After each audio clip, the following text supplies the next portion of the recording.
Sunday morning ಬ್ರೇಕ್ಫಾಸ್ಟಿಗೆ ಇಲ್ಲಿ ಇಡ್ಲಿ ಮಾಡ್ಕೊಳ್ತಾ ಇದ್ದೀನಿ. ಹಿಟ್ಟು ಸ್ವಲ್ಪ ತೆಳು ಆದ್ದರಿಂದ ತಟ್ಟೆ ಇಡ್ಲಿ ಮಾಡ್ಕೊಳ್ಳೋಣ ಅಂತೇಳಿ ರೆಡಿ ಮಾಡ್ಕೊಳ್ತಾ ಇದ್ದೀನಿ. ಇವಾಗ ಸ್ವಲ್ಪ ಚೇಂಜ್ ಆಗಿರಲಿ ಅಂತೇಳಿ ಟೊಮೊಟೊ ಗೊಜ್ಜು ಮಾಡ್ಕೊಳ್ತಾ ಇದ್ದೀನಿ. ಚಟ್ನಿ ಅಲ್ಲ, ಇದು ಗೊಜ್ಜು. ಇದನ್ನು ತುಂಬ ಚೆನ್ನಾಗಿ ಬರುತ್ತೆ, ಇಡ್ಲಿಗೆ ತುಂಬಾ ಟೇಸ್ಟ್ ಆಗಿರುತ್ತೆ. ಇದಕ್ಕೆ ಬೆಳ್ಳುಳ್ಳಿ ಸ್ವಲ್ಪ ಚೆನ್ನಾಗಿ ಹೆಚ್ಕೊಳ್ಬೇಕು ಸಣ್ಣದಾಗಿ, ಇದೇ ಟೇಸ್ಟ್ ಕೊಡೋದು.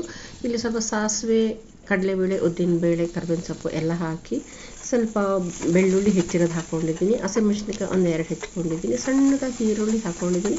ಚೆನ್ನಾಗಿ ಫ್ರೈ ಆದಮೇಲೆ ಇದಕ್ಕೊಂಚೂರು ಅರಿಶಿನ ಪುಡಿ, ಖಾರ ಪುಡಿ ಹಾಕ್ಕೊಂಡು ಸ್ವಲ್ಪ ಜೀರಿಗೆ ಪೌಡರ್ ಹಾಕ್ಕೊಂಡು ರುಬ್ಬಿರೋ ಟೊಮೆಟೊನ ಚೆನ್ನಾಗಿ ಬಾಯ್ಲ್ ಮಾಡಿಕೊಂಡ್ರೆ ಆಯಿತು. ಇದು ಅಷ್ಟೇ, ತುಂಬ ಟೇಸ್ಟಾಗಿ ಬರುತ್ತೆ ಇದು ಇಡ್ಲಿಗೆ. ಯಾವಾಗಾರು ಒಂದ್ಸಲಿ ನಾವು ಇಡ್ಲಿಗೆ ಈ ರೀತಿ ಮಾಡ್ಕೊಂಡು ತಿಂದ್ರೂ ತುಂಬಾ ಚೆನ್ನಾಗಿರುತ್ತೆ. ಆಮೇಲೆ ಮಧ್ಯಾಹ್ನಕ್ಕೆ ಇಲ್ಲಿ ಒಂದು ಸ್ವಲ್ಪ ಸಾಂಬಾರಿತ್ತು, ಅದಕ್ಕೆ ಸ್ವಲ್ಪ ರೀಫ್ರೆಶ್ ಆಗಿ ಒಗ್ಗರಣೆ ಕೊಟ್ಕೊಳ್ತಾ ಇದ್ದೀನಿ. ಇದು ತುಂಬಾ ಟೇಸ್ಟಾಗಿ ಬರುತ್ತೆ.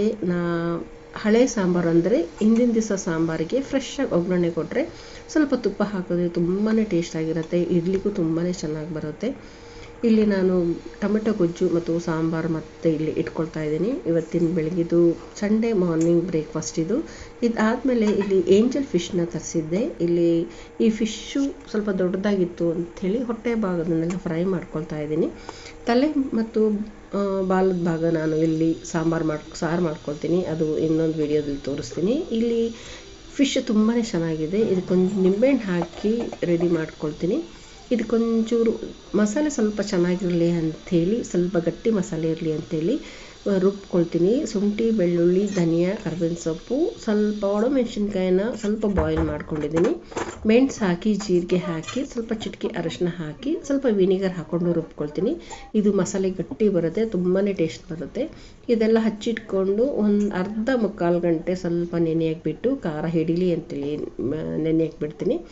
ಇದು ನಾನು ಫ್ರೈ ಮಾಡ್ಕೊಳ್ತೀನಿ. ಇದಕ್ಕೊಂದು ಕರ್ಬೇವಿನ ಸೊಪ್ಪು ಕೆಳಗಡೆ ಹಾಕ್ಕೊಂಡು ಇದು ಫ್ರೈ ಮಾಡಿದ್ರೆ ತುಂಬಾ ಟೇಸ್ಟಾಗಿರುತ್ತೆ. ಈ ಮಸಾಲೆನೂ ತುಂಬ ಟೇಸ್ಟಾಗಿದೆ ಈ ಮಸಾಲೆ. ಈಗ ನಾನು ಎರಡು ಕಡೆಯೂ ಚೆನ್ನಾಗಿ ಫ್ರೈ ಮಾಡಿ ತೊಗೊಳ್ತೀನಿ. ತುಂಬ ದೊಡ್ಡ ದೊಡ್ಡ ಪೀಸು, ಇದು ಕಟ್ ಆಗೋದಿಲ್ಲ, ತುಂಬ ಚೆನ್ನಾಗಿರುತ್ತೆ. ಮತ್ತು ಇದರಲ್ಲಿ ಮುಳ್ಳು ಕೂಡ ಇರೋದಿಲ್ಲ, ಸೆಂಟ್ರ್ ಮಾತ್ರ ಮುಳ್ಳು. ಇದು ತುಂಬಾ ಟೇಸ್ಟಾಗಿ ಬಂದಿದೆ ಇವತ್ತು. ನೋಡಿದ್ರೇ ತುಂಬಾ ಖುಷಿಯಾಗುತ್ತೆ ಇದು. ಈ ಪೀಸ್ನ ನಾನು ಎಲ್ಲ ಪೀಸ್ನ ಇದೇ ರೀತಿ ಹುರಿದು ತೆಗೆದಿಟ್ಕೊಳ್ತೀನಿ. ಇದಕ್ಕೊಂದು ತುಂಬಾ ಚೆನ್ನಾಗಿರುತ್ತೆ. ಇದು ನಾವು ಹಾಗೇ ತಿಂದ್ರೂ ಚೆನ್ನಾಗಿರುತ್ತೆ. ಇವತ್ತು ಸಂಡೇ ಸ್ಪೆಷಲ್ ನಮ್ಮನೆಯಲ್ಲಿ ಮೀನು ಸಾಂಬಾರು ಮತ್ತು fish fry. Thanks for watching.